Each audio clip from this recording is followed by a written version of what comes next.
రక్షింపబడిన పరిశుద్ధులకు ప్రభువు వల్ల ఒక గొప్ప ఆశీర్వాదం. ప్రభు బలలో పాల్పొందక మునుపు లేఖనములలో నుండి మనము మన ఆత్మీయ జీవితాలకు అక్కరై ఉన్న మాటలను ధ్యానించి ప్రభు సన్నిధిలో పరీక్షించుకుని ఆయన బలలో మనం చేతులు వేద్దాం. ఒక ప్రశ్న మనము వేసుకుంటే, దేవుణ్ణి ఎలాగా మనము సంతోషపరచాలి అనే ఒక ప్రశ్న. ఇక్కడ దేవుని మందిరంలో కూర్చున్న వారిలో ఏ ఒక్కడు నాకు దేవుణ్ణి సంతోషపరచాలని లేదు అనేవాడు మనకి కనపడదు. మనమందరం దేవుని దగ్గరికి వస్తున్నాము అంటే ఏ విధము చేతనైనను నేను ఆ దేవుణ్ణి సంతోషపెట్టాలా, ఆయన నా కొరకు శిలువలో బలిగా తన్ను తాను అర్పించుకున్నందున ఇప్పుడు నా తరువాయి నేను ఏం చేసి ఆయన్ని సంతోషపెట్టాలనే ఆశ ప్రతి ఒక్కరికి ఉంటుంది. అన్యులైతే దేవుణ్ణి సంతోషపెట్టడానికి మనం చూస్తున్నాం.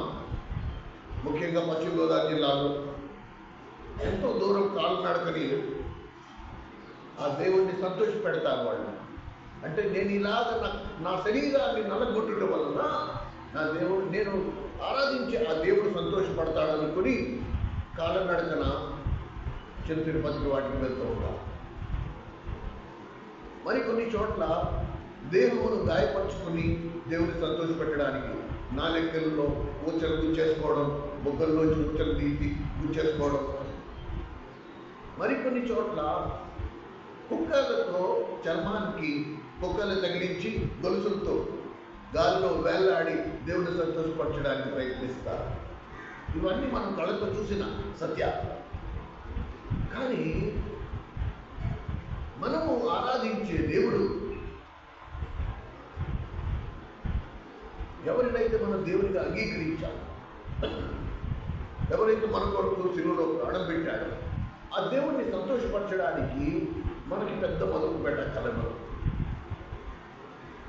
దాన్ని కొంతమంది వ్యాపారంగా మార్చిన దశభాగాలు వేస్తే దేవుడు సంతోషపడతాడని కానీ, మందిరాల్లో భోజనాలు పెట్టుకుంటే దేవుడు సంతోషపడతాడని కానీ, సేవకుల్ని ఇంటికి పిలిచి భోజనాలు పెట్టి వాళ్ళకి కట్నాలు ఇస్తే దేవుడు సంతోషపడతాడని కానీ ఏమీ లేదు. మనకి లిఖితపూర్వకమైన ఆధారం కావాలి. ఎప్పుడైనా గుర్తుంచుకోండి, రేపు నేను ఉన్నా లేకపోయినా సరే ఎవరైనా మీకు ఒక మాట చెప్తే ఆ మాటకు లిఖితపూర్వకమైన ఆధారం ఉండాలి. ఇలా చేస్తే దేవుడు సంతోషపడతాడు అని ఎక్కడ రాస్తుందో నాకు చూపించండి, నేను అలా చేస్తాను. కనుక దేవుడిని సంతోషపరచడానికి లేకపోతే దేవుని చేత ఇష్టపడడానికి రెండు ఒకటే. ఇటు నుంచి అటైనా అటు నుంచి ఇటైనా ఒకటే. మనము దేవుని చేత ఇష్టపడ్డాం. ఎలా ఇష్టపడతాము? నేను దేవుడిని సంతోషపరిచినట్లయితే నేనంటే దేవుడు ఇష్టపడతాడు. వీడు నన్ను సంతోషపరుస్తున్నాడు, వీడంటే నాకు చాలా ఇష్టం, ఈయన నా ప్రియ కుమారుడు, ఈయన యందు నేను ఆనంది, ఆయన తన జీవితం ద్వారా నన్ను ఆనందింపజేశాడు, నన్ను సంతోషపెట్టాడు, కనుక ఈయన నా ప్రియ కుమారుడు, ఈయన యందు నేను ఆనందించాను. అలాంటి నిర్వచనం, దేవుని సంతోషపెట్టాలంటే ఒక నిర్వచనం నాకు కావాలి.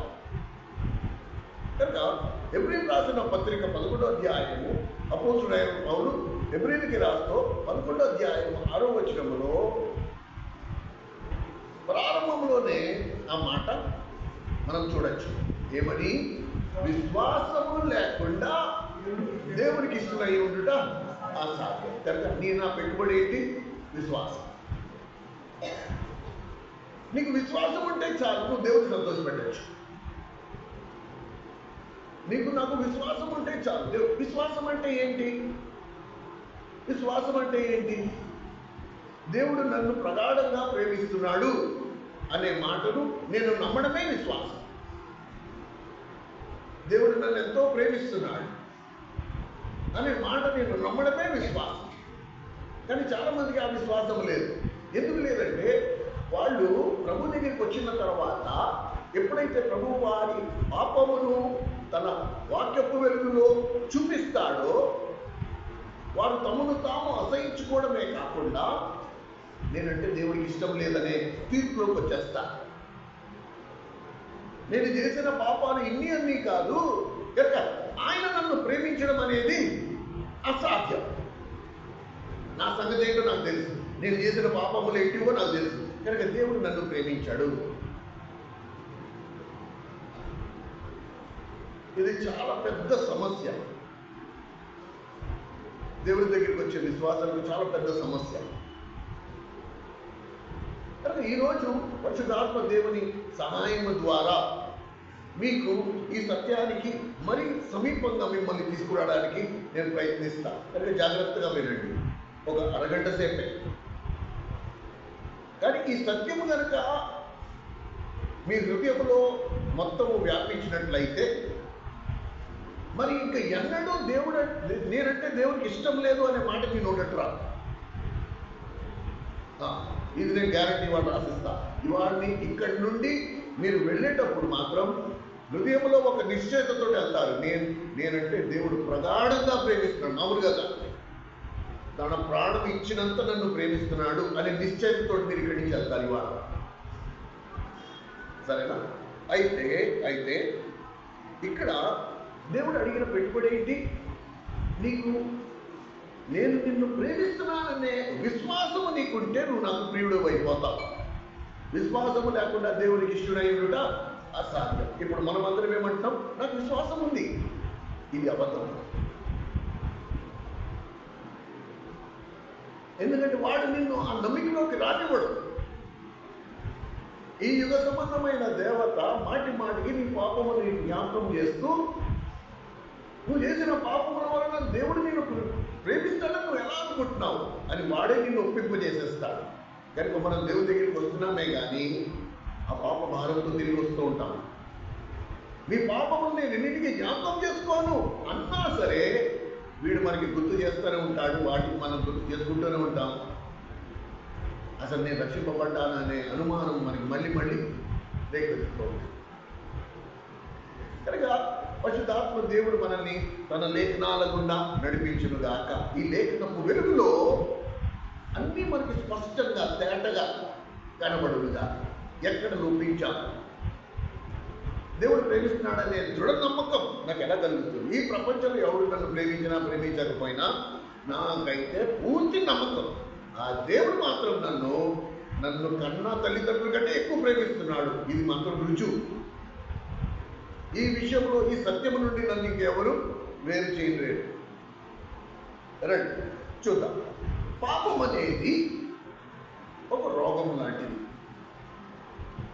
పాపం అనేది ఒక వ్యాధి. సరేనా? ఒకవేళ ఒక తల్లిదండ్రులకు 4 పిల్లలు ఉన్నారు.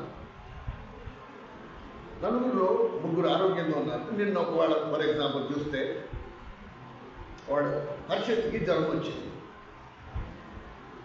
కానీ అశ్వంత్ ఆరోగ్యంగానే ఉన్నాడు, ఆడుకుంటున్నాడు. ఇప్పుడు ఎవరు పెద్దవాడు ఎవరు చిన్నోడు? అశ్వంత్ చిన్నోడు, హర్షత్ పెద్దవాడు. కనుక తల్లిదండ్రులు ఎవరిని చూడాలి? చిన్నోడిని చూడాలి. కానీ ఎవరిని చూస్తున్నారు? పెద్దోడిని చూస్తున్నారు. ఎందుకు చూస్తున్నారు? ఎందుకంటే వాడికి జ్వరం వచ్చింది, వాడు అనారోగ్యంతో ఉన్నాడు. వీడు చిన్నోడైనా సరే ఆరోగ్యంగా ఉన్నాడు, వాడు పెద్దోడైనా సరే అనారోగ్యంతో ఉన్నాడు. కాబట్టి వీడిని వదిలేసి ఆ పెద్దోడిని తీసుకెళ్ళి కనపరం వెళ్ళాలి. ఎందుకు ఈ మాట చెప్తున్నాను నీకు చెప్తాను. బట్టి ఒకవేళ వ్యాధితో ఉన్నవారినే మిగతా 3 పిల్లల్ని ఆరోగ్యంగా ఉన్నవారిని వదిలేసి వ్యాధితో ఉన్నవాడినే ఆ తల్లిదండ్రులు చూస్తున్నట్లయితే ఆ పాపపు వ్యాధితో కొట్టుమిట్లాడుతున్న నన్ను ఆ దేవుడు ఇంకెంత జాగ్రత్తగా చూసుకుంటూ ఉండొచ్చు. ఇది మొట్టమొదటి మనం అర్థం చేసుకోవాలి. ఏమండి? ఇది లేఖనాల ద్వారా మరి దానికి రుజువు కూడా ఉండాలి కదా. అన్న మీరు నోటుకు చెప్తే ఎలా కుదురుతుంది? దానికి సాక్ష్యాధారం కూడా ఉండాలి కదా. రైట్. లూకాసు వార్త 11వ అధ్యాయం. లూకాసు వార్త 11వ అధ్యాయము. తీసిన వాళ్ళ పేజ్ నెంబర్ కూడా చెప్పండి, మిగతా వాళ్ళకి సహాయపడుతుంది. 63 లూకా సువార్త 11వ అధ్యాయము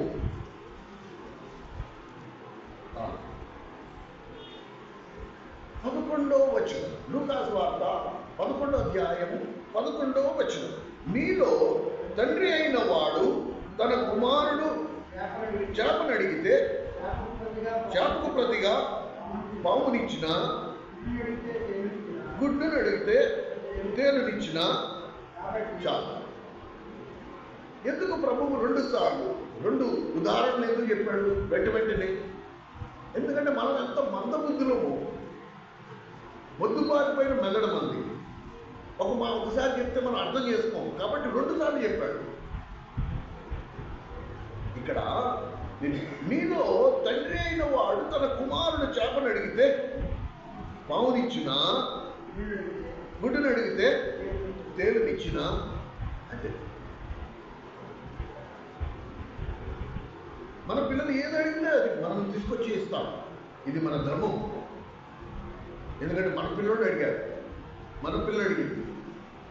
ఇప్పుడు ప్రభువు దాన్ని వేలెత్తి చూపించి అంటున్నాడు, నీ పిల్లడు ఏది అడిగితే నువ్వు అది ఇస్తావే కానీ వాడు చేపను అడిగితే నువ్వు పావుని ఇస్తున్నావా? లేదే, చేపనే తీసుకొచ్చి ఇస్తున్నావు కదా. గుడ్డుని అడిగితే గుడ్డునే తీసుకొచ్చి ఇస్తున్నావు కదా, తేలిని ఇవ్వట్లేదు కదా అంటే పరోక్షంగా ఏమంటున్నాడు, నువ్వు ఎలాంటి తండ్రివి? మంచి తండ్రివి. నీ పిల్లడు అడిగింది నువ్వు ఇస్తున్నావు కదా, నువ్వు మంచి తండ్రి. అవునా కదా? అవునా కదా? ఇప్పుడు మనం మంచివాడమా కదా? అసలు ఇది ఎవరికి రాస్తున్నాడు? లూకా సువార్త 11వ అధ్యాయం 1వ వచనం చూడండి.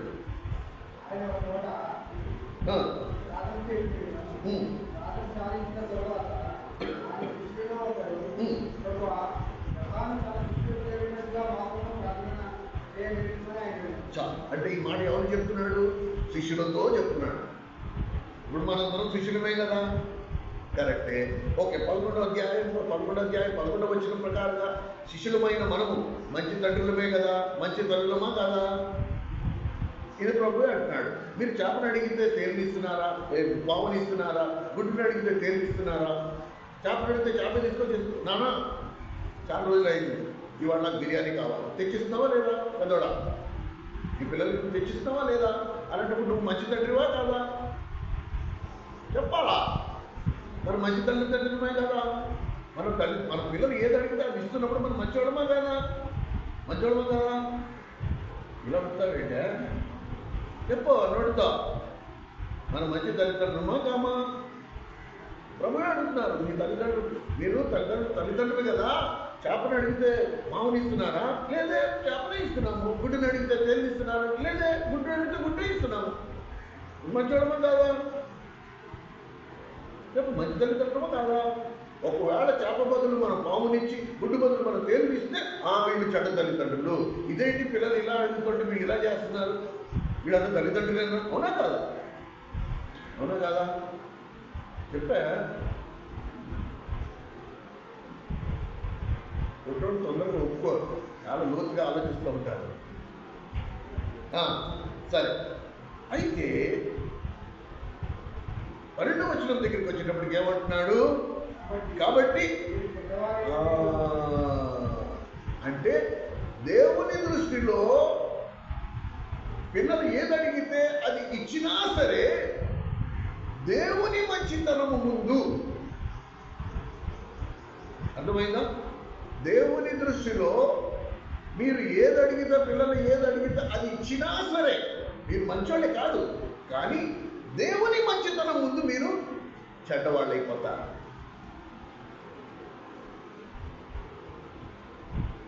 నీ హృదయం అంతా తెల్లగానే ఉంది, కానీ దేవుని తెలుపు ఎదుట నీ హృదయం నల్లగా ఉంది. అర్థమవుతుందా? కాబట్టి మీరు చెడ్డవారయ్యుండి, ఎవరు చెడ్డవారు? తమ పిల్లలు ఏది అడిగితే అది ఇచ్చినా సరే చెడ్డవారు. మీరు చెడ్డవారయ్యుండి ఎందుకు చెడ్డవారంట? మీ పిల్లలకు మంచి ఈవులను ఎరిగి ఉండగా పరలోకమందున్న మీ తండ్రి తన అడుగు వారికి పరిశుద్ధాత్మను ఎంత నిశ్చయముగా. కానీ ఎందుకు ఈ మాట చెప్తున్నాము? ఎందుకు ఈ మాట చెప్తున్నామంటే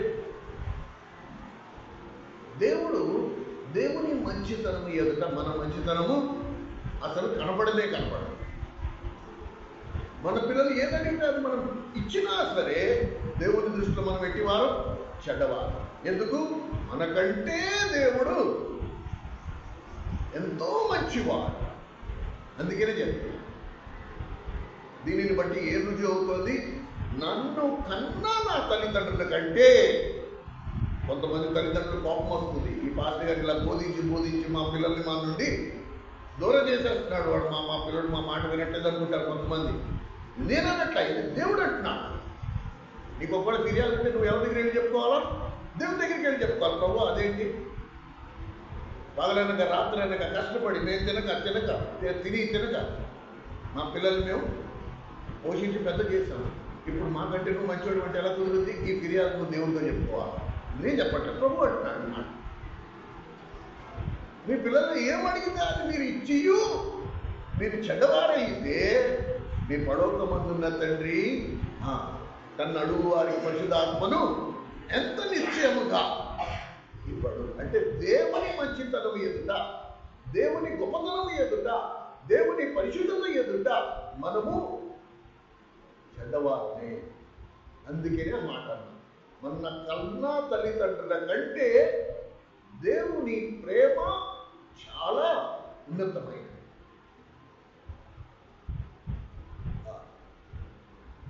మన కన్నా తల్లిదండ్రులు ఏది మనకి ఇవ్వలేకపోయారో అది దేవుడు మనకి ఇవ్వగలిగాడు.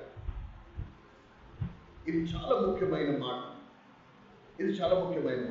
ఇది ప్రభు శిష్యులతో చెప్తున్నాడు. ఏ శిష్యులనైతే నన్ను వెంబడించండి, మిమ్మల్ని మనుషులు పడే జాగ్రత్తగా చేస్తానన్నాడు, ఉన్న పాటన ఉన్నదంతా వదులుకుని ఆయన వెంబడించిన వారితో ప్రభు ఏమంటున్నారు? నేను చెప్పిన మాట, నేను పిలిచిన పిలుపుకు మీరు వెంటనే లోబడి వచ్చినందుకు మీరు ఎవరు?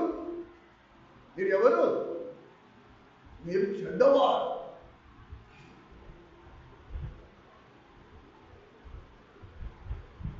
అర్థమైందా? ఈ శిష్యులు ప్రభు పిలిచిన వెంటనే విలువైన వలలను, విలువైన తల్లిదండ్రులను ఉన్నట్టుగా వదులుకుని వచ్చారు. అలాంటి వారితో ఆ శిష్యులతో ఏమంటున్నారు? మీరు చెడ్డవారై ఉండగా. ఇది మన గుర్తింపు. మనం మాట్లాడితే భుజాలు చేసుకుంటాం. అర్థమైందా? ఎందుకు దేవునికి ఇష్టలై ఉండటం అసాధ్యమైపోతుంది అంటే ఇది మన ప్రాబ్లం. నేను చెడ్డవాడిని ఒప్పుకోవడం నాకు సమస్య అయిపోయింది. దేవుని మంచితనం ముందర నా మంచితనం అసలు లేనే లేదు, అది ఒప్పుకోవడానికి మనకి కష్టమైపోయింది. ఇప్పుడు ఎలా దేవునికి ఇష్టలై ఉండాలంట? ఎలా దేవునికి ఇష్టమై ఉండాలి? ఎలా వస్తుంది విశ్వాసం అంటే ఫస్ట్ రుజువు ఇది, మొట్టమొదటి రుజువు ఇది. ఒక అనారోగ్యంతో ఉన్న పిల్లడి విషయంలోనే ఆ తల్లిదండ్రులు ఎంతో విలువెల్లాడిపోయారే. వాడికి వెంటనే గర్భం తీసుకెళ్ళి వాడికి ఇంజక్షన్ ఇప్పించి, మందులు ఇప్పించి, రాత్రి తెల్లవారు వాడి మెడ కింద చెయ్యేసి చూసుకుంటా, వాడి నిద్రను మానుకుని వాడి కరెక్ట్ టైంలో మందులు వేసేయాల్సింది మందులేసి, ఇన్ని చేసినా సరే మనం దేవుడి దృష్టిలో చెడ్డవారమైతే ఇక దేవుడు ఇంకా ఎంత మంచివాడు. మనమందరం పాపము అనారోగ్యంతో పోరాడుతున్నాం. దేవుని దగ్గరికి వచ్చిన తర్వాత ఇది పాపము, నేను జన్మత పాపములో పుట్టిన వాడను, ఈ పాపము నుండి నన్ను రక్షించడానికి ఆయన తన కలవరిశిలో తన ప్రాణం బలిగా ఇచ్చాడు. ఈ సత్యాన్ని నేను గుర్తించిన తర్వాత ఆయన ప్రేమ ఎంత గొప్పది. నేను పాపముతో పోరాటంలో ఆయన నన్ను ఈ పాపముని అనారోగ్యంతో బాధపడుతుండగా ఆయన ఎన్ని రాత్రులు నిద్రపోక, ఇశ్రాయేలు కాపాడు వాడు కొడుకడు నిద్రపోడు, నా పక్కనే ఉండి నా పాపము అనారోగ్యం నుండి నన్ను విడిపించే పనిలో నాకు వేయాల్సిన మందులు వేస్తూ, నాకు బోధించాల్సిన పాటలు బోధిస్తూ, నేను నడవాల్సిన త్రోవలు నాకు చెప్తూ. ఇలా ఎవరు చేశారండి? ఇలా ఎవరు చేశారు? కనుక ఒక మాట నిశ్చయం, నన్ను నా ప్రభు ప్రేమించినంత నా కన్న తల్లిదండ్రులు కూడా నన్ను అంతగా ప్రేమించలేదు. నోటితో చెప్తేనే జరుగుతుంది. ఈ మాటను నోటితో చెప్తేనే ఆ ప్రేమ నిజమవుతుంది, దాన్ని నువ్వు అనుభవించగలుగుతాం. లేకపోతే ఎన్ని సంవత్సరాలైనా ఇంతే అన్న చెప్పినట్టు వచ్చిపోవడమే. ఎస్ ప్రభు, నా కన్న తల్లిదండ్రుల కంటే నువ్వు నన్ను అత్యధికంగా ప్రేమించావు. ఎంత ప్రేమించావు అంటే నా కన్న తల్లిదండ్రులు నా కోసం ప్రాణం పెట్టలేదు, నువ్వు పెట్టావు.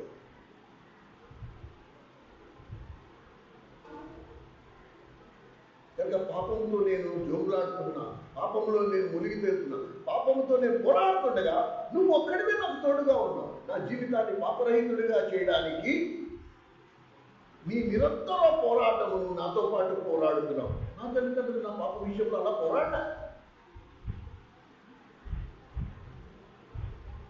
కనీసం వాళ్ళు ఇది తప్పు అని కూడా చెప్పలే. కానీ నువ్వైతే నిరంతరం నా గురించి పోరాడుతూ ఉన్నావు. కనుక ఇక్కడ మనము ఒక విషయం గుర్తుంచుకోవాలి. ఏమండి, అనేక సార్లు దీన్ని మనము నోటితో ఎందుకు చెప్పాలి అంటే మన మనసు తొందరగా ఈ సత్యాన్ని అంగీకరించదు. నా కన్న తల్లిదండ్రుల కంటే నా ప్రభు నన్ను ఎక్కువగా ప్రేమిస్తున్నాడనే మాట నా మనసు అంగీకరించదు. కనుక ఈ మనసును ఒప్పించడానికి ఈ మాటను నోటితో తరచుగా చెప్పాలి. మాటి మాటికి ఎక్కువ సార్లు చెప్పుకోవాలి. నా ప్రభువు నన్ను నా కన్న తల్లిదండ్రుల కంటే ఎక్కువగా ప్రేమించాడు, ఇది నోటితో చెప్పు. అప్పుడు అది నిజమవుతుంది. ఎందుకంటే నీ మాటలో ఏముంది? శక్తి. ఇది ఫస్ట్. దేవుని ప్రేమలో బలమైన వేరును లోతుగా వేరు పారాలంటే నువ్వు నోటితో ఇది ప్రకటిస్తూనే ఉండాలి. నా ప్రభు నన్ను నా కన్న తల్లిదండ్రుల కంటే అత్యధికంగా ప్రేమించాడు. అప్పుడు ఆయన ప్రేమలో నువ్వు లోతైన వేరు పారి స్థిరంగా ఉంటావు. ఇక్కడి నుంచి నీ పోరాటం ప్రారంభం. ఏమండి, ఏమీ లేదు. దేవుని పట్ల బాగా గుర్తుంచుకోండి, ఈ మాట మీరు రాసి పెట్టుకోండి.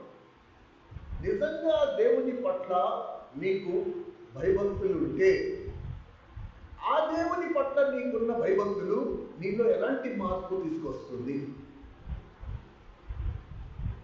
దేవుడంటే ఇష్టమే, యేసుప్రభువునందు మీరు రక్షింపబడ్డారు, ఈ మాట వాస్తవం. కానీ ఆ దేవుడు అంటే భయభక్తులు ఉన్నాయో లేవో ఇది సందేహాస్పదం, ఇది కొద్దిగా అనుమానాస్పదమే. ఎందుకంటే నిజంగా దేవుని అందరి భయభక్తులు కలిగిన వాడి జీవితము, వాడికున్న దేవుని పట్ల వాడికున్న భయభక్తులు వాడి జీవితంలో ఎలాంటి మార్పు తీసుకొస్తుందో ఆ వాక్యపు వెలుగులో కూడా మిమ్మల్ని నేను తీసుకెళ్తా. ఇప్పుడు నిజంగా నీలో ఆ భయభక్తులు ఉంటే ఈ మార్పు ఇప్పటికే నీలో వచ్చి ఉండాలి. వచ్చిందో లేదో మీరు చూసుకోండి. అర్థమవుతుందా? మనమందరం దేవునికి ఇష్టమై ఉండడానికి మనకి ఇష్టమే. దేవుని సంతోషపరచాలంటే మనందరికీ ఇష్టమే. నేనేం చేస్తే దేవుడు సంతోషపడతాడు, అది నేను చేయడానికి నాకు ఇష్టమే. కానీ చేస్తున్నామా లేదా ఈ సత్యాల గుండా మనం వెళ్ళేటప్పుడు మనకి అర్థమైపోతుంది మనం చేస్తున్నామా లేదా. ఏమండి, మీరు ఉదాహరణకి ఒక ఎగ్జాంపుల్ మనం తీసుకున్నాము. లూకాసు వార్త 23వ అధ్యాయంలో సిలువలో ఆయన సిలువ వేయబడినప్పుడు ఆ పక్క ఇంకొక సిలువ మీద వేలాడుతున్న దొంగ, ఆ దొంగ మాట్లాడిన మాటలు మీరు గమనించండి. లూకాసు వార్త 23వ అధ్యాయం, లూకాసు వార్త 23వ అధ్యాయం. పిసినవాళ్ళ పేజీ నెంబర్ కూడా చెప్పండి. లూకాసు వార్త 23వ అధ్యాయం 76వ పేజీ. లూకాసు వార్త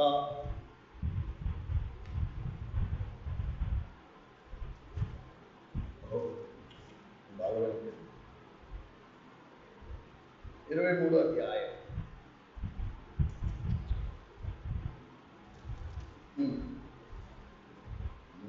40వ వచనం దగ్గరికి వద్దాం.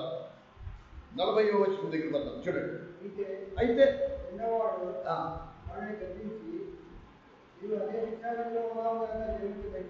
అది ఫస్ట్ మాట. చూడండి, ఇప్పుడు దేవునికి భయపడువాడు, దేవుడంటే భయము భక్తి ఉన్నవాడు వాని స్పందన ఎలా ఉంది, దేవుడంటే భయము లేని వాని స్పందన ఎలా ఉందో ఇక్కడ మనం ఈ ఇద్దరి సంభాషణలో మనం అది గుర్తించవచ్చు. ఒకటేమంటున్నాడు పై వచనాలలో, వేలాడబడిన ఆ నేరస్తులలో ఒకడు ఆయనను దూషించుచు, అంటే యేసు ప్రభుని దూషిస్తున్నాడు. ఏమని దూషిస్తున్నాడు? నీవు క్రీస్తువు కదా, నిన్ను నీవు 39వ వచనం, వేలాడదీయబడిన ఆ నేరస్తులలో ఒకడు ఆయనను దూషించుచు, నీవు క్రీస్తువు కదా, నిన్ను నీవు రక్షించు. ఇది భయం లేని వాడి మాట చూడండి ఎలా ఉందో. నువ్వు దేవుడివి కదా, నువ్వు క్రీస్తువు కదా, నిన్ను నీవు రక్షించుకుని మమ్మల్ని కూడా రక్షించచ్చు కదా. ఇది దేవుడి భయం లేని వాడి మాట. ఇప్పుడు రెండవ వాడు అయితే వాడిని గద్దించి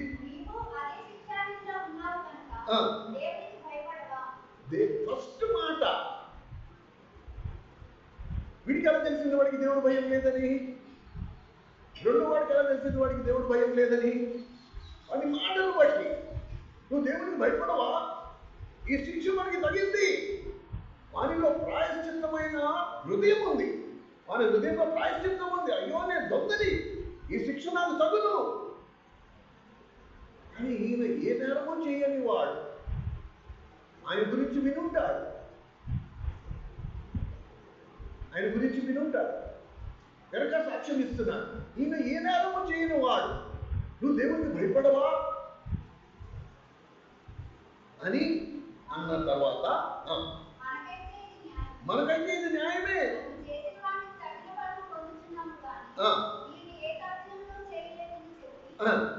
ఆయనను చూసి యేసు ఏమంటున్నాడు చూడండి, వీడిని గ్రహింపు చూడండి. వీడు ఏమంటున్నాడు? ఈ రాత్రి అనట్లే, నువ్వు మళ్ళీ రెండోసారి రానయ్యి ఉన్నావని నేను విన్నాను. నువ్వు వచ్చినప్పుడు నేను నీతో పాటు సిలువై పడ్డాననే సంగతి నువ్వు అప్పుడు జ్ఞాపకం చేసుకుంటే నాకు అది సరిపోద్ది. నన్ను నీ రాజ్యంలో చేర్చుకో అనలేదు, నన్ను జ్ఞాపకం చేసుకో చాలు, నేను ధన్యుడైపోతాను అనుకున్నాడు.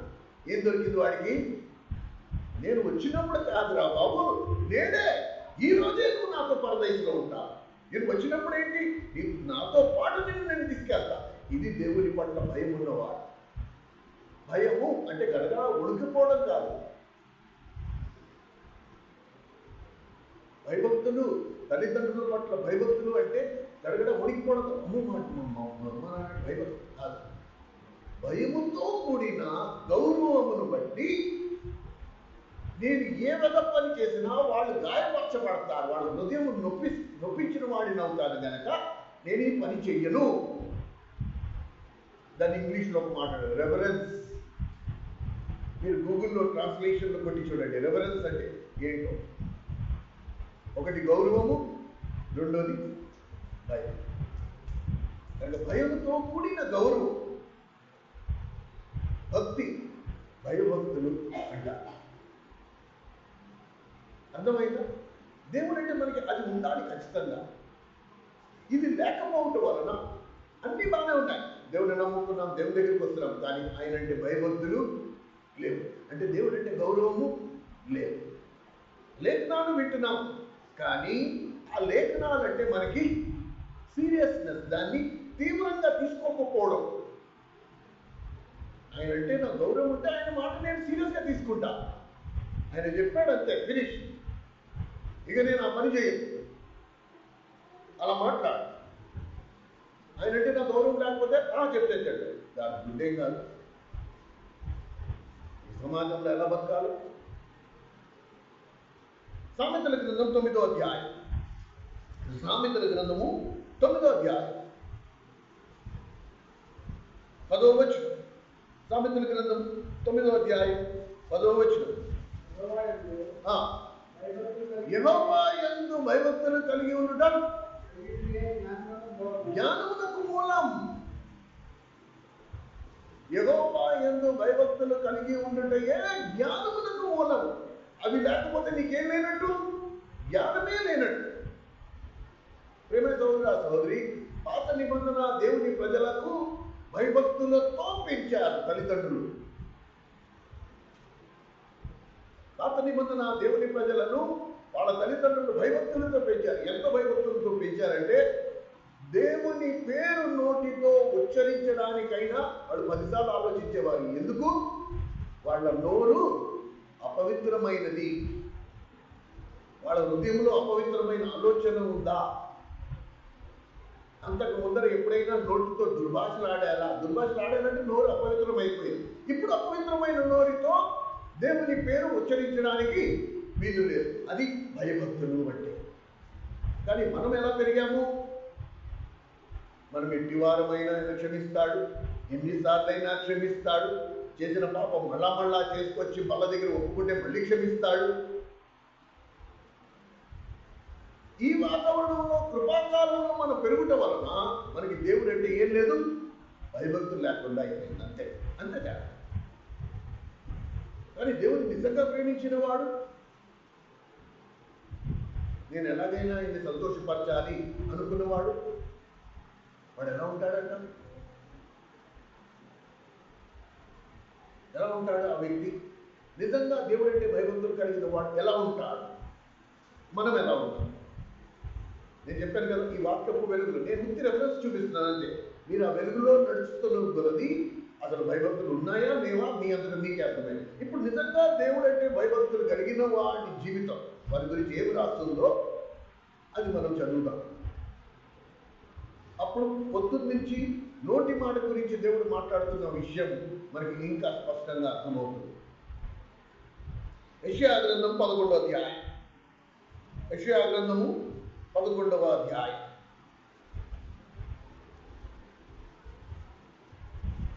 యెషయా గ్రంథము 11వ అధ్యాయం. ఇది యేసుక్రీస్తు ప్రభుని గూర్చిన కొన్ని వేల సంవత్సరాల క్రితం పలకబడిన ప్రవచన వాక్యము. యెషై మొద్దు అంటే యెషై కుమారుడు ఎవరు? దావీదు వంశావళి నుంచి యేసు ప్రభు వచ్చాడు.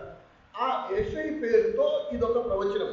యెషై మొద్దు నుండి చిగురు పుట్టును, వాని వేరులో నుండి అంకురము ఎదిగి ఫలించను. ఏంటి ఆ అంకురము? యెహోవా ఆత్మ, జ్ఞాన వివేకముల గల ఆధారముకు ఆత్మ, ఆలోచన బలముకును ఆధారముగా ఆత్మ, తెలివి యెహోవా ఎడల భయభక్తులను పుట్టించు ఆత్మ అతని మీద నిలుచును. యెహోవా భయము అతనికి ఇంపైన సువాసన. ఇదిగో చూడండి.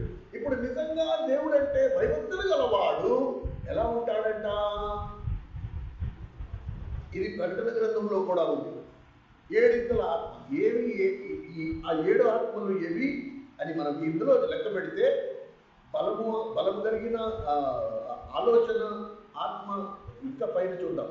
యెహోవా ఆత్మ జ్ఞానము 1, వివేకము 2, ఆలోచన 3, బలము 4, తెలివి 5, భయము 6, భక్తి 7. ఈ 7 ఆత్మ కలిగి ఉన్నవాడు నిజంగా దేవుడి యందని భయభక్తులు కలిగిన ఆత్మ కలిగిన వాడు ఎలా ఉంటాడు అని మనం గమనిస్తే, ఏమండి, చాలా మంది మనము దేవుని ఆత్మతో నింపబడ్డాం అనే మాటలు మనం వింటూ ఉంటాం. నిజంగా దేవుని ఆత్మతో నింపబడిన వాడు ఎలా ఉంటాడు? దానికి ప్రూఫ్ ఏంటి? దానికి రుజువు ఏంటి? నీ మటుకు నీకే నువ్వు దేవుని ఆత్మతో నింపబడ్డావు అనే దానికి రుజువు ఏంటి? ఇక్కడ ఈయన గురించి లిఖితపూర్వకమైన రుజువు ఉంది. యేసుక్రీస్తు ప్రభు ఈ 7 ఆత్మలు కలిగి ఉన్నవాడు, యెహోవా భయము అతనికి ఇంపైన సువాసనము. కనుక ఇప్పుడు ఇట్టి వాడు ఏం చేయడు? కంటి చూపును బట్టి అతడు తీర్పు తీర్చడు, తాను వినని దానిని బట్టి విమర్శించడు, నీతిని బట్టి బీదలకు తీర్చును.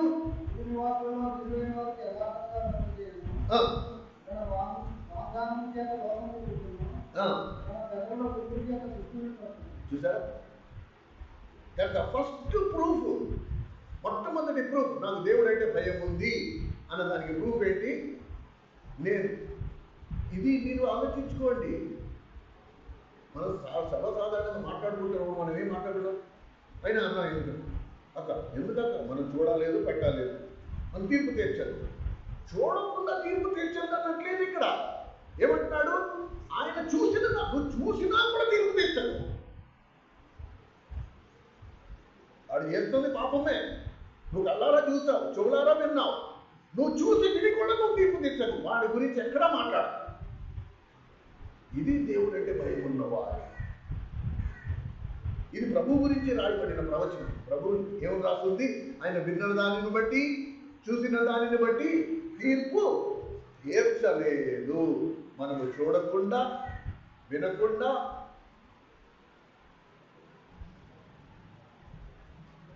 ఇది ప్రాబ్లం. ఇది దేని సంకేతము? దేవుడు అంటే నాకు భయము లేదు. దేవుని ఎంతని భయభక్తులు కలిగించిన ఆత్మ నాలో లేదు.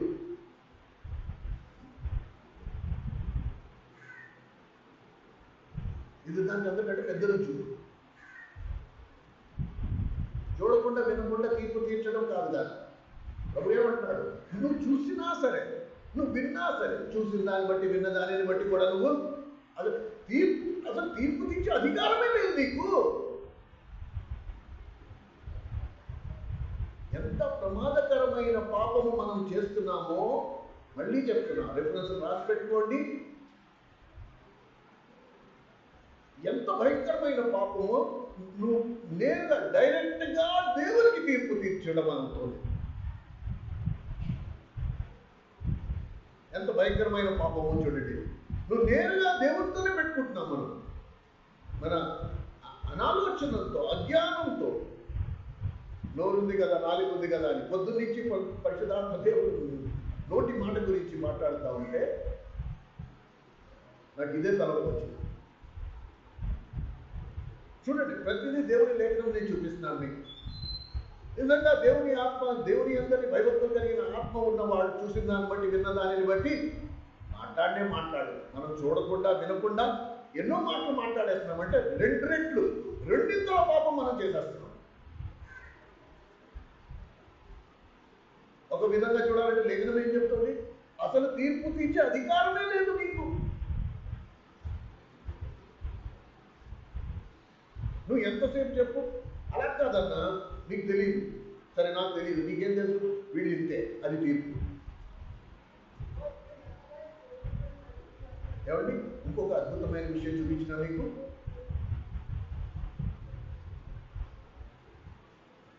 మత్తయి సువార్త 7వ అధ్యాయం. కొండ మీద ప్రసంగం చేసి ఎన్నో విషయాలైనా మనకి బోధిస్తూ వచ్చాడు. శిష్యులు నడవలసిన త్రోవలు, శిష్యుల గురించి, శిష్యత్వం గురించి ఎన్నో విషయాలు చెప్పి 7వ అధ్యాయము మీరు హఠాత్తుగా మొదటి వచనము చూస్తే చూడండి, ఇంత పెద్ద 3 పగళ్ళు 3 రాత్రులు నిద్రపోకుండా, కొనుక్కుండా, మధ్యలో 1-2కి లేవకుండా 3 పగళ్ళు 3 రాత్రులు బోధించే యేసుక్రీస్తు ప్రభువు ముగింపు, కొండ మీద ప్రసంగం ముగింపు వస్తా 7వ అధ్యాయం మొదటి వచనంలో ఏమంటున్నాడు? మీరు తీర్పు తీర్చకుడి. అంతే, ఫినిష్. ఆ ఒక్క వచనం ఎంత ప్రమాదకరమైన మాట చూడండి. మీరు తీర్పు తీర్చద్దు, అంతే. ఏమండి, దేవుడు తన యందలి భయభక్తులు కలిగి ఈ విషయంలో జాగ్రత్త పడు వాడిని చూసి ఎంతో సంతోషిస్తారు. God is delighted. ఎంతో ఆనందపడిపోతాడు. వీడంత జాగ్రత్త పడుతున్నాడు. మనకి శోధన.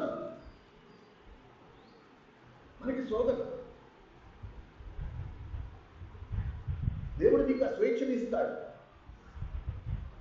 అందుకని నోట్లో నాలుగు పెట్టాడు. నీ మీద ఏ ఒత్తిడి లేదు. నువ్వు ఇష్టపూర్వకంగా తీర్పు తీర్చకూడదు. ఇదొక పెద్ద శోధన. తీర్పు తీర్చే స్వభావం మనలోకి ఎందుకు వచ్చింది తెలుసా? నేను ఎప్పుడైతే ఎదుటి వారి గురించి తీర్పు తీస్తున్నానో పరోక్షంగా నేనేమంటున్నాను, నేనెంతో నీతిమంతుడు. కానీ లేఖనం ఏం చెప్తుంది? నీతిమంతుడు లేడు, ఒక్కడునూ లేడు. మరి లేదు. ఒక దొంగ ఇంకో దొంగకి తీర్పు ఎలా తీర్చగలండి? ఒక దొంగ ఇంకో దొంగకి తీర్పు ఎలా తీర్చగలండి? నువ్వు దొంగవే, నేను దొంగనే. అలాంటప్పుడు నువ్వు నాకు తీర్పు తీర్చేదేంటి? నేను నీకు తీర్పు తీర్చేదేంటి? తీర్పు తీర్చే అధికారమే ఎవరికి లేదు. కనుక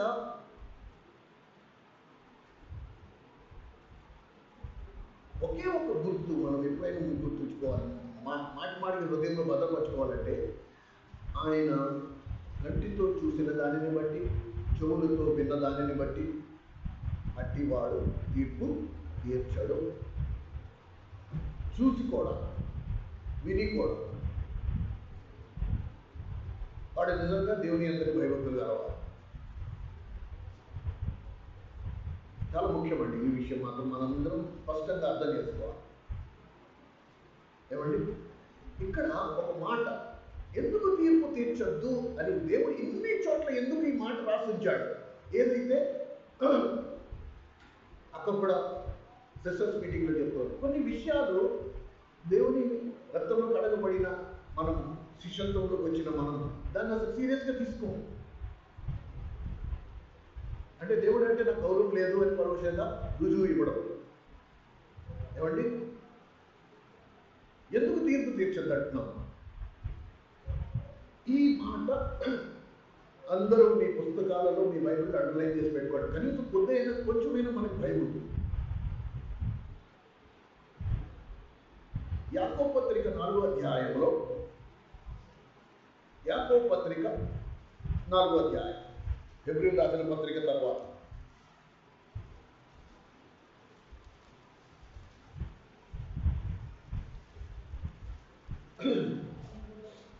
యాకోబు పత్రిక 4వ అధ్యాయం 4వ వచనం చాలా తీవ్రమైన మాట వాడాడు ఇక్కడ. చూడండి, పరిశుద్ధాత్ముడు, వ్యభిచారులారా ఈ లోక స్నేహము మీరు ఎరుగరా?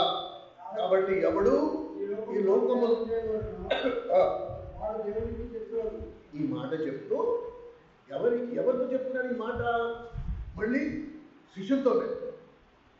ఇక్కడ కూడా ఎంత తీవ్రమైన పదజాలాన్ని వాడాడో చూడండి. వ్యభిచారులారా, ఎవరితో చెప్తున్నాడు? ఈ తీర్పు తీర్చు వారితోనే చెప్తున్నాడు. ఈ తీర్పు తీర్చు వారు దేవుడి దృష్టిలో ఎవరు? వ్యభిచారులు. ఏమండి, మొట్టమొదటి మాట, ఈ లోకంతో స్నేహం చేసి నా పరిశుద్ధ లేఖనాలు మీరు విని దాన్ని గ్రహించిన తర్వాత కూడా లోకంతో స్నేహించినందున, లోకస్తులతో స్నేహం చేసినందున వాళ్ళలాగే మీరు కూడా తీర్పు తీర్చున్నారు. కాబట్టి మీరు ఎవరు? వ్యభిచరించిన వారు. ఎవరితో వ్యభిచరిస్తున్నారు? అన్యులతో. ఏమండి, ఇప్పుడు తీర్పు ఎందుకు తీర్చేద్దంటున్నావు ప్రభు? నువ్వు ఇదంతా బాగానే ఉంది, నువ్వు తిట్టావు, తీర్పు తీర్చేద్దన్నావు, బాగానే ఉంది. ఇప్పుడు తీర్పు తీర్స్తే ఏమిటి? నష్టం ఏంటి? 11-12 వచనాలు గమనించండి. 11-12, సహోదరులారా, ఒకరికి విరోధముగా ఒకడు మాట్లాడుకుడి, తన సహోదరునికి విరోధముగా మాట్లాడి, అదిగో ఎవరికి తీర్పిస్తున్నాడు? ధర్మశాస్త్రమునికే వ్యతిరేకంగా మాట్లాడి, ధర్మశాస్త్రానికే తీర్పు. ఎవరు ధర్మశాస్త్రం రాసిన వాడు? దేవుడు. కనుక దేవునికి వ్యతిరేకంగా మాట్లాడి, నువ్వు విన్న దానిని బట్టి, చూసిన దాన్ని బట్టి తీర్పు తీర్చద్దు అన్నా సరే నువ్వు తీర్పు తీరుస్తున్నావు అంటే నువ్వు ఎవరికి వ్యతిరేకంగా మాట్లాడుతున్నావు? దేవునికి వ్యతిరేకంగా మాట్లాడు. దేవునికే తీర్పు తీరుస్తున్నావు. అంతేనా? అంటే 12వ వచనం కూడా చూద్దాం. ధర్మశాస్త్రమునకు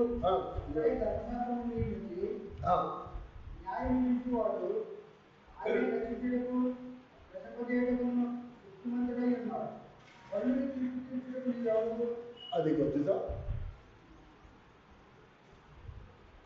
ఈ మాటకు అర్థం ఏంటి? అసలు నాకు తీర్పు తీర్చే అధికారమే లేదు. కనుక పరోక్షంగా నేను దేవుడు ధర్మశాస్త్రమునకే తీర్పు తీర్చిన వాడిని అవుతున్నా. ధర్మశాస్త్రమును నెరవేర్చువాడు కాక న్యాయము విధించువాడివైతివి. ఒకవేళ నేను ధర్మశాస్త్రముకు వ్యతిరేకంగా మాట్లాడిన వాడిని అయితే న్యాయం విధించిన వాడిని అవుతున్నాను. కానీ తీర్పు తీసే అధికారం ఎవరికి ఉంది? దేవుడికి ఒక్కడికే ఉంది. దేవుడికి ఒక్కడికే ఉంది. ఒక్కడే ధర్మశాస్త్రమును నియమించి న్యాయము విధించువాడు. ఒక్కడే. ఆయనే రక్షకుడును, ఆయన రక్షించుటకును నశింపజేయుటకును శక్తిమంతుడై ఉన్నాడు. అది వాళ్ళకి తీర్పు తీర్చేవాడు నువ్వెవరు? కనుక నాకు దేవుడు అంటే భయము ఉంది అంటే నేను ఈ విషయంలో చాలా జాగ్రత్త పడతాను. ఇప్పుడు మీ వ్యక్తిగత ఆత్మీయ జీవితాలలో తొంగి చూసుకుని మనం ఈ వార్తలో ఉన్నాము అంటే ఈరోజు మనము ఈ విషయాన్ని ముందర తెలుసుకుని మనం దేవుడికి తీర్పు తెలియకుండానే చాలాసార్లు తీర్చేసాం కనుక ఎస్, దేవుడి దగ్గరికి వచ్చేటప్పుడు ఆదివారం రోజు దేవుడి దగ్గరికి మీరు వచ్చేటప్పుడు శనివారం రోజు సిద్ధపడ్డం కాదు, ఏ రోజు కాదు, ఉత్తి శనివారం కాదు, సోమవారం నుంచి శనివారం వరకు నిద్రపోమని చెప్పాల. నిజంగా దేవుని ఇద్దరు భయభక్తులు కలుగున్న వాడు ప్రతి అపవిత్రత నుండి తను తాను పరిశుద్ధపరచుకుంటాడు అప్పటికప్పుడే. అందుకనే లేఖనాలు గుండెల్లో ఉండాలంట. నీ వలన పాపము జరిగిన వెంటనే ముళ్ళు గుచ్చుకున్న వెంటనే ముళ్ళు తీసుకుంటున్నాం, 6 రోజుల తర్వాత. కనుక మనం తెలియకుండా వీళ్ళలాగా వాళ్ళలాగా వీళ్ళలాగా ఇదిలాగా అలాగా ఇవన్నీ తీర్పుతో కూడిన మనం. న్యాయము తీర్చేవాడు ఒక్కడే, తీర్పు తీర్చే అధికారం ఒకడికే ఉంది, దేవునికి మాత్రమే ఉంది.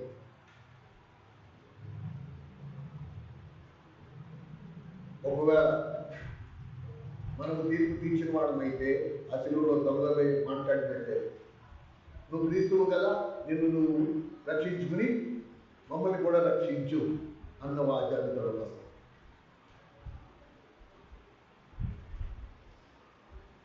ఇది చాలా ముఖ్యమైనది. ప్లీజ్ రిమెంబర్, దేవుడు అందుకనే నీకు ఆ స్వేచ్ఛను స్వాతంత్రముని ఇచ్చాడు, నీకు నోరుని ఇచ్చాడు, మాటలు కూడా ఇచ్చాడు. ఒక్కొక్కసారి నాకు అనిపిస్తుంది నేను ఊగడుగా పుట్టుంటే బాగుండు, ఈ పాపము నా వల్ల జరగకపోయేది కదా.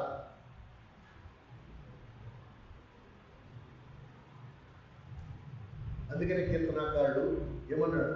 యెహోవా నా పెదవులకు నా నోటికి కావులిచ్చుము, నా పెదవుల ద్వారములకు కాపు పెట్టుము.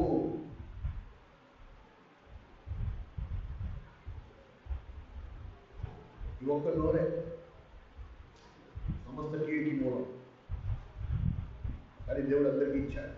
ఇదే నోటితో మనం ఆరాధిస్తాం, ఇదే నోటితో మనం దూషిస్తాం, ఇదే నోటితో మనం తీర్పు తీరుస్తాం. ఈ నోరే సమస్తానికి. ఇప్పుడు దీన్ని నువ్వు ప్రభు బల్ల దగ్గర నైవేద్యంగా సమర్పించు. దేవుడు దహన బలి గురించి మాట్లాడాడు. ఆ దహన బలి కూడా ఎలా ఇవ్వాలంట? మన ప్రతి అవయవాన్ని విడివిడిగా నరికి ఆయన బలిపీఠం మీద పెట్టాలి. అక్కడ సమస్య. ఇదిగో ప్రభా నా దేహం అంతా నేను నీకు ఇచ్చేస్తాను, చాలా ఈజీ. కానీ దేవుడు ఏమంటాడు? మొత్తం ఒక్కర్లేదు, మొత్తం అలా వద్దు. నీ 2 చేతులు నరికి నాకు, 2 కాళ్ళు నరికి, ఏ పార్ట్కి ఆ పార్ట్ నరికి నాకు నైవేద్యంగా అయింది, అప్పుడు నేను దాన్ని అంగీకరిస్తాను. అక్కడ దగ్గరికి వచ్చేటప్పటికి మనం చాలా ఇబ్బంది అయిపోతుంది. మన వ్యవహారం మనం నరుకోవడానికి మనకు చాలా ఇబ్బంది. కొంతమంది వర్తమానం ద్వారా కదిలించబడి వాళ్ళు ఏం చేస్తున్నారు? ఆవేశంలోకి వచ్చేసి ప్రభు ఇదిగో నీ దాసుడు నోటి ద్వారా నాతో మాట్లాడాడు, ఇదిగో నోరు నరికేసుకుని ఈ బలిపీఠం మీద పెట్టేస్తున్నానని చెప్పి ఆ బలిపీఠం మీద పెట్టిన తర్వాత పళ్ళైపోయి రొట్టెలో పాల్పొందిన తర్వాత వెళ్తా మళ్ళీ ఆ నోటి దిక్కు అంటించేస్తూ మళ్ళీ ఇంటికెళ్ళి అలా కూడా దేవునికి నైవేద్యం ఇచ్చిందే ఇచ్చి ఇలా చూడు అంటారు కదా, ఆ ఫోటో దగ్గర తీసుకెళ్ళి ఇలా తిప్పి ఇలా కళ్ళకి అద్దేసుకుని ఆ ప్రసాదం మళ్ళీ నోట్ వేసింది, దేవుడికి తిన్నది లేదు, పెట్టింది లేదు. ఇది అంతే. ఒక్కొక్కసారి వర్తమానం ఆవేశంలోకి వచ్చి, ఓ ప్రభా నువ్వు నాతో మాట్లాడావు కనుక ఈరోజు నేను నా నోటిని నీకు నైవేద్యంగా ఇచ్చేస్తాను, నా చేతుల్ని నీకు నైవేద్యంగా ఇచ్చేస్తాను అని చెప్పడం. వెళ్తా మళ్ళీ ఆ పార్టీని మళ్ళీ తగిలించేసుకుని మళ్ళీ ఇంటికి వెళ్ళిపోవడం, మళ్ళీ మామూలే. కానీ మన సిద్ధపాటు ఇంకా లోతైన విషయాలలో దేవుని అందరి నాకు భయభక్తులు ఉన్నాయా, నేను దేవునికి ఇష్టడున్నా కాను, ఎలా ఇష్టం అవుతా, ఈ విషయాల గుండా మనం ధ్యానించడం ఎక్కువ అవసరం. ప్రార్థన చేసుకుని ప్రభు వలలో పాల్పొందుతాం.